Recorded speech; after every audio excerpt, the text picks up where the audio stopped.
Happy 25th anniversary, Nicktoons. Yes, this is the special podcast that I mentioned earlier.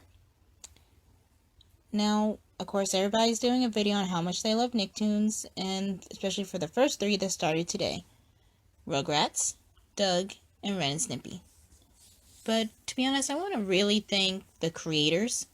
I want to thank Vanessa Coffey for getting them on the air, and Geraldine Laybourne. She is the G in Helga Pataki's name, and more importantly, she was the first president of Nickelodeon, and she was the one who said, we need to expand to cartoons.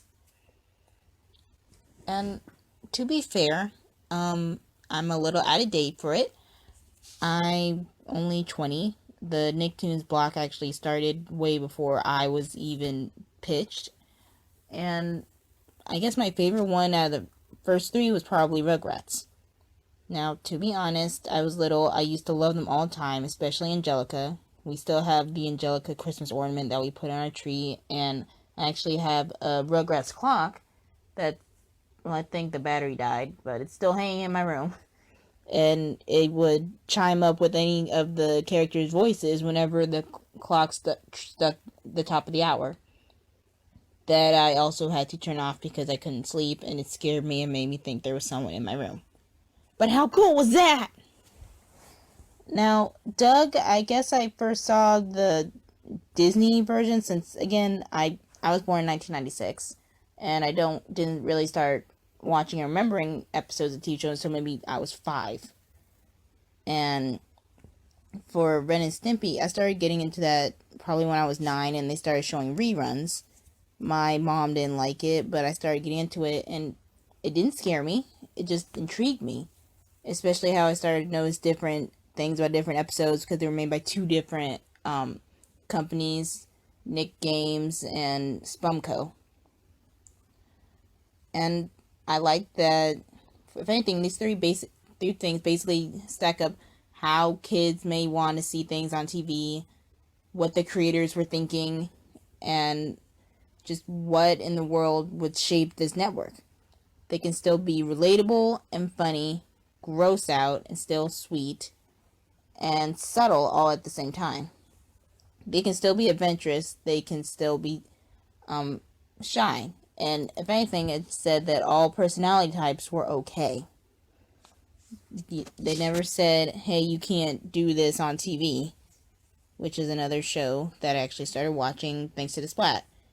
And I'm glad they have the Splat now. I actually cheer for the 90s or all that. I showed a bunch of their videos to my high school class when it first came out, and I pretty much flipped a bunch of tables and would sneak into my dorm's break room just to watch the Splat at late at night, and people thought I was the crazy girl. Nah. I also wanted to mention how, well, I guess if you guys were watching my channel, last year I tried to enter the Nicktoons animation internship thing, or Nicktoons animation scholarship. My mom bribed to my attention, and I knew I was woefully outmatched, but I said, okay, I'll try and do it. Because here's the thing, I may be posting a bunch of animations now. I had no idea what I was doing last November. I was trying to plan out this whole, I guess, not even 30 seconds, probably a 2-minute short. I had no idea what I was doing for pacing. I didn't do a storyboard. And my original plan was that I was going to have my character as an avatar of me. I knew very faintly of a giant mural that was in the old Nickelodeon building that, thanks to Adam the Woo, people had used to break in and look at it, and I saw it on his video before they painted it over for the Blue Man Group. And I thought, okay, why don't I have my character walk in there, and we can't see what she's saying, but she starts morphing into different portrayals of the Nicktoon characters that have been throughout the 25-year history. Well, 24 at the time. And I actually researched all the Nicktoons that they had so far, which characters I could draw. And I decided, hey, I want 2 of them on screen. Let me draw another mini me, like the little girl that actually watched it, as a combination of I appreciate it now and I appreciate it then.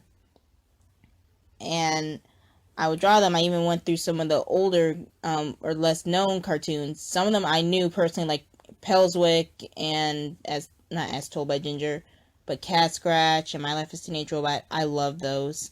Mighty B still has a place in my heart because I was a Girl Scout through and through, and I felt just like Bessie at times. I only wish that I had Happy and Ben, and I always thought, well, I want to do all these things with animation, and I tried to do it, and besides my pacing being off, my audio did not reach the entire thing, and I was about to miss the deadline.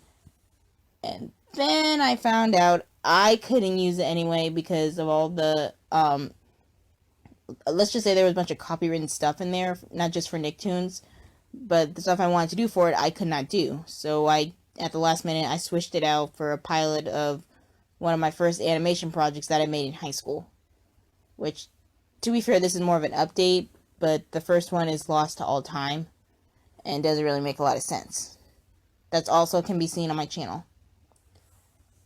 I'm glad that 25 years has passed because I feel like now everything's getting a nostalgia boost. They can actually show this to a bunch of newer generations and not seem like, oh, we're just reliving the past.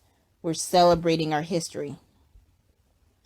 And we just wanted to show you guys what started it all. Like Breadwinners and SpongeBob, all that started 25 years ago, here and now, with 3 little shows to show to you kids because they did not have standard programming at that time throughout the day for kids. It was maybe like something in the morning, and that's it. That's what I like. I like all the crew. I liked the history. I actually started getting back into it a couple years ago. I got the copy of, oh gosh, Slimed or something. It was like an oral Nicktoons history in the book form, and I loved it. And I actually got some new insight on what some of the shows and the characters and the actors felt like. It made me think I really, really wanted to be a part of Nickelodeon. To be honest, one of the things on my bucket list is to get slimed. And I told that to my 8-year-old cousin one day when I was showing her all that. And she looked at me horrified, like, why would you want that? 'Cause it would be awesome. It's cool. She thinks I'm crazy because I told her that I was a tomboy and she ducked me like I was set on fire. And I just love everything right now. Happy 25th anniversary once again. I am going to upload this online. You guys can listen to it. Maybe look for some of my original videos down in the section, in the description below. And above all else, show Nickelodeon how much you care. Thanks for listening.